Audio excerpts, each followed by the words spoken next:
अगर हम लोग बात करें टर्म्स की, तो जबरदस्ती मेडिवल इंडिया, एंशिएंट इंडिया में टर्म बेस्ड क्वेश्चंस आते हैं कि इट डिनोट्स व्हाट और ये, पर इसका मतलब ये नहीं है कि हम रैंडम लिस्ट ऑफ टर्म्स बैठ के मेमोराइज करेंगे, कि उसका कोई फायदा ही नहीं। जैसे ऐसे अगर मैं आपके हाथ में एक लिस्ट थमा दूं और बोलूं कि देखो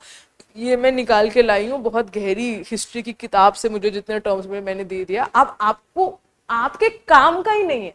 क्योंकि जो ऑब्वियस टर्म्स है वो आपके दिमाग में वैसे भी रह जाएंगे, वो लिस्ट में दूं ना दूं। और अगर जो मुश्किल टर्म्स और आपको कॉन्टेक्स्ट नहीं पता है, तो ना यूपीएससी पूछने के चांसेस है। पिछले 4 साल में तो नहीं पूछा ऐसा कोई क्वेश्चन। जब पूछते थे 2017-18 के आसपास तो आ भी सकता था, अगले साल भी आ सकता है, but we don't know is the point. और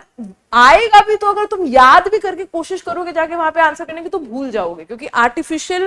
आर्टिफिशियली याद की हुई चीजों के डायरेक्ट क्वेश्चन होते नहीं है, स्कूल का एग्जाम नहीं है ना। तो ऐसे में चाहे टर्म बेस्ड क्वेश्चन हो चाहे लोकेशन बेस्ड क्वेश्चन हो, don't try to remember maps. Try to remember maps in the sense कि अपने दिमाग में ना ऐसे करके थोड़ा थोड़ा सा ये करो कि अच्छा ठीक है, महाजनपदा जब याद कर रहे हो ये जब 16, तो थोड़ा अपने दिमाग में ये कि देखो अगर पेपर में यही नहीं तो एक ब्रॉड स्ट्रक्चर बना लिया कि कहाँ पर है, अगर मुझे याद करना हो तो यहाँ पे अशमाक हो जाएगा, यहाँ पे कहीं अवंती हो जाएगा नर्मदा रिवर के पास, इधर से अगर ये कर रहे हो तो अगर यहाँ पे काशी है तो यहाँ पे मगध हो जाएगा। तो इस सब तरीके से ना ऐसे ऐसे याद रखने की कोशिश करो, इसका फायदा होगा, क्योंकि जितना ज्यादा ज्योग्राफिकल, इसका सबसे ज्यादा फायदा होगा। ये आपके ज्योग्राफी में भी काम आएगा जब इंडियन ज्योग्राफी कर रहे होगे, अगर आपको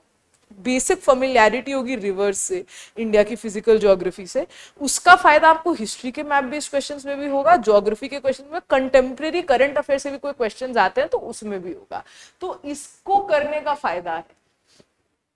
ये जितना ज्यादा पढ़ते हो उतना ज्यादा मैप्स के साथ पढ़ो।